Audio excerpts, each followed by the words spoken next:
வழிகெடுக்கும் கூட்டம் ஒன்று வருது பாரு தம்பி. அதன் வார்த்தைகளில் ஏமாந்து விழுந்திடாதே நம்பி. இறைநேச செல்வர்களை இழிவுபடுத்தி பேசும்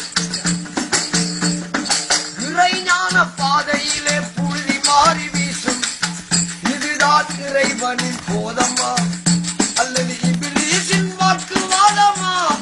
கூறுங்கள், இதுதான் இறைவனின் போதமா? மதுகப்புகள் இல்லை என்று மாறுதட்டும் கூட்டம். இந்த மதுகப்புகள் வழிதனிலே ஓடுறதோர் ஓட்டம். தௌஹீதின் தத்துவத்தை அறியாமல் நடிக்கும் தௌஹீதுவாதி என்று தம்பட்டம் அடிக்கும். இதுதான் இறைவனின் போதமா? கூட்டுதுவா இல்லை என்று கூட்டம் போட்டு சொல்லும். கூட்டி குழப்பி உலையில் போட்டு உல்லாசமே கொள்ளும். காட்டி கொடுக்கும் தலைவனையே தலைவன் என்று கூறும். சுற்றி நம்மை பிளவுபடுத்தி படுகுழியில் தள்ளும். இதுதான் இறைவனின் போதமா? வரதட்சணை ஒழிப்பு என்று ஊர் முழுக்க பேசும். தான் வாங்கிக் கொண்ட தட்சணைக்கே தங்க முலாம் பூசும்.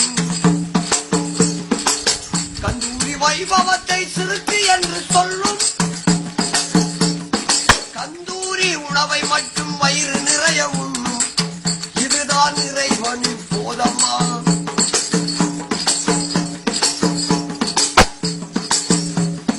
அவுலியாக்கள் தரிசனத்தை அவமதிக்க சொல்லும். நம்மை அறிவு கட்ட மடையனாக்கி மடமையிலே தள்ளும். வான்மறை வசனத்திற்கு ஆதாரம் கேட்கும். உங்கள் வாழ்வு தன்னை வீணாக்கி சேதாரமாக்கும். இதுதான் இறைவனின் போதமா?